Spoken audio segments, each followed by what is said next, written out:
Kasihan sekali ya, 01 dan 03 ini sedang ribut parah di acara televisi. 01 mendadak membela habis-habisan KPU. KPU sudah bekerja dengan sangat baik katanya, dan langsung direspons oleh pihak 03. Anda, dulu kalian membawa tagline perubahan, sekalian kalian. Kasihan sekali ini. Yang kalah-kalah sedang pada ribut, saudara. Coba kita dengarkan sama-sama nih keributannya. Sebenarnya yang lebih dekat bergabung dengan Prabowo berkoalisi dari sudut tagline campaign adalah PD Perjuangan dibanding dengan koalisi daripada Anies dan Muhaimin. Karena kenapa? Mereka melakukan secara definitif, konkret perubahan. Bahkan Surya Paloh mengatakan lawan kalau ada yang ada sesuatu yang melawan daripada perubahan itu. Tegas sekali dia mengatakan. Tetapi saya melihat perkembangan. Tampaknya adalah ada kemungkinan besar merapatnya dua partai ini.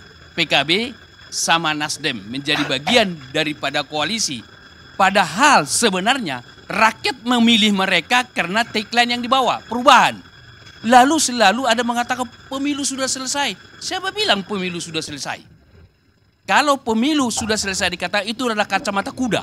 Artinya dilihat sudah pemungutan suara. Bukankah apa yang dikampanyekan itu adalah awal daripada kontinuitas daripada pembangunan yang dilakukan oleh masing-masing siapapun menjadi pemenangnya. Nah, artinya apa yang mau saya katakan? Bahwa harusnya garis politik daripada Caimin dan Anies harus konsekuen dengan perubahan itu. Jangan karena seperti judul kita tadi, karena ada kursi menteri, karena konsep politik mengatakan bahwa tidak ada yang makan siang yang gratis. Artinya kalau masuk bagian dari koalisi, dengan kata lain, dan awal yang lalu juga kita lihat bahwa pasti yang sudah berlalu itu dapat kursi menteri. Artinya bagi-bagi kue. Salah satu diantaranya kan Demokrat. Saya terus terang mengatakan bahwa sejatinya para partai politik yang sudah kalah dalam pemilu, paslonnya ada di oposisi. Saya melihat justru yang berjuang lebih fokus memenangkan Prabowo adalah relawan, bukan partai politik. Kenapa saya katakan? Partai politik mereka masih fokus kepada kursi parlemennya. Tapi para relawan mereka adalah khusus untuk memenangkan Prabowo. Tetapi kalau partai politik masih dua kaki memenangkan daripada paslon presidennya dan memenangkan daripada legislatifnya. Nah, dengan masuknya partai yang berbeda koalisi, berbeda tagline-nya, itu sebenarnya saya mengatakan sama saja memberikan mengambil kesempatan daripada relawan itu. Jadi alangkah idealnya menurut saya semua partai politik yang tidak menang ada di luar kekuasaan. Kemarin saya adalah salah satu tim daripada Ganjar Mahfud, sekarang sudah jadi mantan Dewan Pakar dan sudah dibubarkan.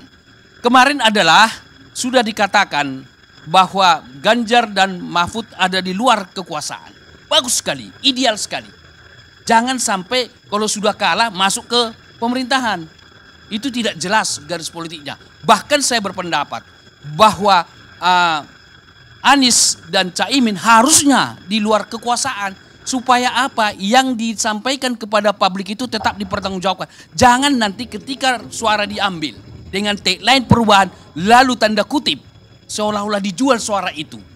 Diperdagangkan sehingga mendapat kursi kabinet seperti itu. Itu saya pikir tidak bertanggung jawab. Oleh karena itu saya sudah sampaikan di berbagai sosial media, di berbagai media dan termasuk di radio papan atas tentang berita. Saya melihat kalau bergabung, katakanlah mungkin partai-partai yang kalah atau calon-calon yang kalah kepada Prabowo, saya mempertanyakan apakah sudah putus urat malunya begitu. Karena di awal mereka adalah menyatakan kami perubahan.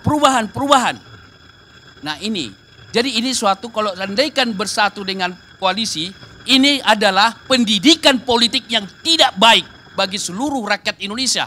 Padahal tujuan daripada berpolitik itu adalah bukan bagaimana merebut kekuasaan, tetapi pendidikan politik konsistensi. Jadi mereka harus melakukan check and balance. Mencek juga kepada pemerintahan Prabowo. Misalnya, kalau semua partai yang kalah ini ada di kekuasaan, baru kemudian program yang ditawarkan lalu dikontrol oleh yang koalisi atau partai atau calon presiden dan wakil presiden yang kalah, kan bagus sekali. Saya melihat kalkulasi bahwa partai pendukung Prabowo yang menang gitu ya, ketika kampanye kemarin ada 40 sekian persen. Mereka inilah yang menjadi partai-partai ini yang ada di kekuasaan. Jadi partai-partai yang di luar Nasdem harus di luar kekuasaan.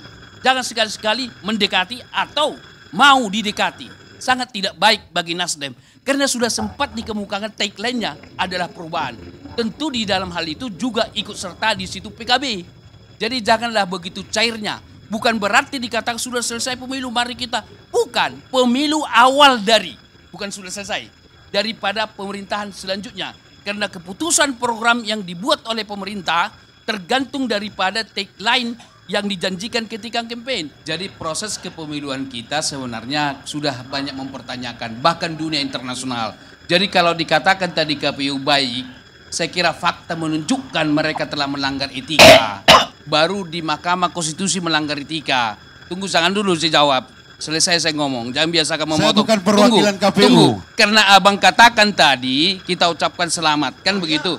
Mereka sudah bekerja dengan baik. Selamat Tunggu dulu, atas hasil tunggu kerjanya, dulu, gitu tunggu loh. dulu, biar selesai saya ngomong. Jangan tunjuk Tunggu KPU, dulu. jangan nunjuknya ke saya. Enggak. Saya bukan KPU. Karena saudara yang mengatakan, saya ulang dulu. Saudara menunjuk saya KPU, Ya, jangan dong. Saya bukan KPU. Karena saudara mengatakan KPU sudah bekerja dengan baik. Itu yang disampaikan Benar, pada saat benar. itu. Ya, oleh Tapi karena saya itu, bukan KPU. tunggu. Artinya bahwa bagaimana kita mempercaya KPU di tengah pelanggaran etika 3 kali. Ya, subjektivitas Jadi, oleh karena Anda itulah, sampaikan saja kepada dari KPU, jangan proses- kepada saya. Karena Anda yang mengatakan tadi mengangkat itu, oleh karena itulah proses kepemiluan kita memang bermasalah. Begitu ya, itu pasti. Tak terbantahkan oleh siapa, begitu. Karena di Mahkamah Konstitusi dan di KPU terjadi pelanggaran etika. Etika itu sesuatu hal yang sangat penting daripada undang-undang. Sudahlah, artinya mari kita perbaiki ke depan. Jangan justifikasi. Ambil langkah hukum terhadap itu. Itu namanya berpikir. Jangan bicarakan di sini. Itu namanya berpikir kacamata kuda. Satu lagi saya mau katakan, satu lagi. Udah satu, kalau ini dikatakan satu lagi. meninggalkan Pak. Kalau para partai politik yang mengusung perubahan pindah menjadi koalisi Prabowo, mereka meninggalkan rakyatnya yang telah memilih mereka. Oke.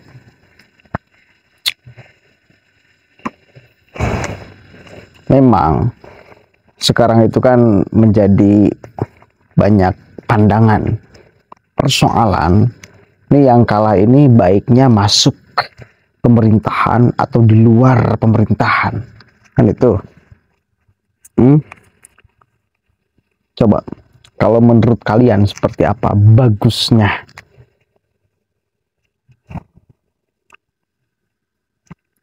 Yang pendukung Ganjar itu mengatakan soal yang mestinya lebih dekat itu dengan 03, dengan PDIP. Ya, lebih dekat karena sama mengusung tagline keberlanjutan. Kalau 01 jelas perubahan, maka agak aneh bila Nasdem yang meneriakan dari awal soal perubahan itu bergabung. Karena ideologinya udah berbeda, ya, cara pandang tentang visi misinya udah sangat bertentangan, berbeda sekali, itu ya.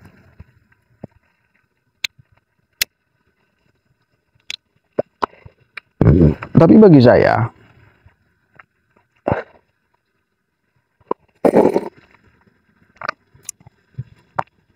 Nasdem ataupun PKB ketika dalam situasi kampanye kemarin lebih banyak pura-puranya. Pura-pura tidak akan melanjutkan IKN karena kepentingan kampanye, padahal ikut meresmikan. Dan itu kan aneh, artinya ini pura-pura aja. momentum politik kemarin benar-benar dipolitisasi. Jadi ketika mengatakan perubahan itu bukan ideal sebagai sebuah gerakan hari-hari ke depan, tetapi upaya untuk menarik dukungan aja. Tuh.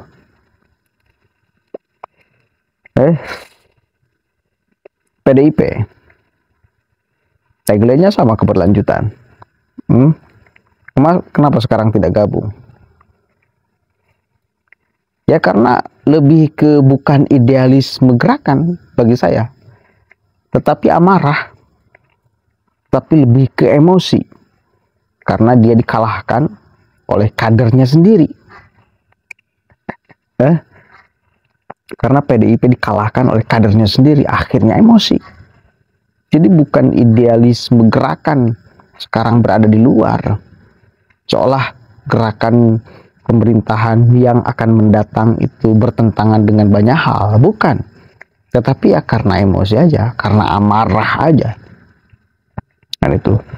Kalau Nasdem serta PKB, dia mampu meredam amarahnya meskipun dikalahkan, dia mampu meredam emosinya. Kalau urusan ideologi keberlanjutannya dari dulu juga saya kira tetap keberlanjutan ke mereka. Jadi tidak ada bertentangannya. Perubahan itu hanya sebatas tagline, bukan ideologi gerakan. Bagi saya itu. Maka ketika PKB dan Nasdem sekarang gabung, itu mereka akan nyaman. Tidak akan keberatan karena tagline-nya berbeda. Dulu keberlanjutan, dulu perubahan, dan ikut keberlanjutan. Di dalam lubuk hati terdalamnya, mereka pun sama, menghendaki keberlanjutan sesungguhnya. Tetapi sayang, harus mengakomodir masa-masa yang menginginkan perubahan. Itu kan politis itu kayak gitu.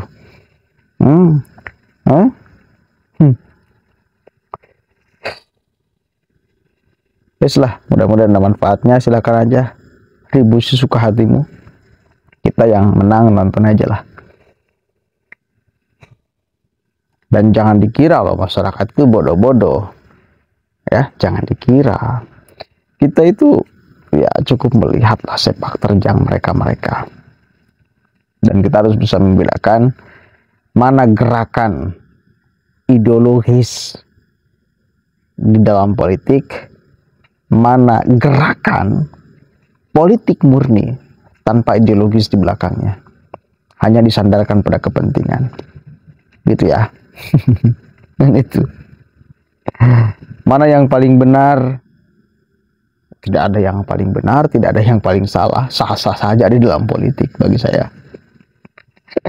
Jadi soal kitanya aja sebagai masyarakat harus sadar bahwa selama ini gerakan mereka itu gerakan politik. Itu disandarkan pada kepentingan politik. Jangan merasa sok paling benar ya. Semuanya juga disandarkan pada kepentingan politik.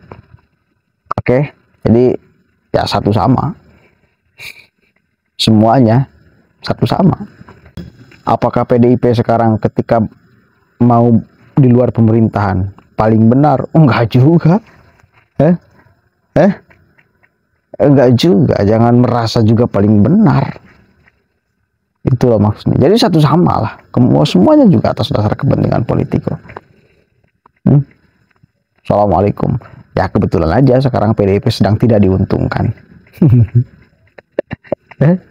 Hanya itu aja. Sehingga melemparkan statement yang kutuk sana kutuk sini. Padahal mengutuknya itu disandarkan pada kepentingan politik pula. Sama pada akhirnya. Ujung-ujungnya kepentingan politik. Bukan idealisme kebenaran. Assalamualaikum warahmatullahi wabarakatuh.